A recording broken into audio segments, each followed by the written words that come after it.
అందరికీ నమస్కారాలు. ఓటర్ వేసే ప్రతి ప్రజలందరూ కూడా ప్రత్యేకమైన నమస్కారాలు తెలియపరుస్తున్నాను.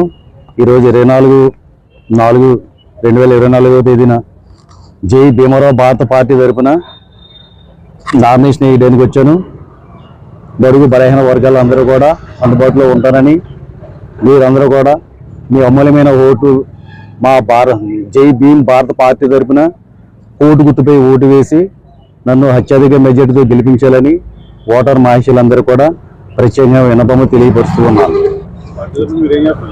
పార్టీ తరఫున 10 దశ దీవెనలు పెట్టారు మా పార్టీ అధినాయకులు, నిర్వహణకర్త అయిన జడా శ్రావణ్ కుమార్ గారు. ఆ యొక్క 10 దశ దీవెనలు కూడా ప్రజలకు తీసుకుపోతాము, అన్ని వివరంగా చెప్తాము, ఏం చేస్తాము, ఏం చేయబోతాము అనేది అన్ని కూడా మేనిఫెస్టోలో వివరంగా రాసాము. అవన్నీ ప్రజల్లోకి తీసుకెళ్తాము. రేపు నుంచి క్యాన్వాస్లో రేపు అనౌన్స్మెంట్లు అన్నీ చెప్తూ ఉంటాము.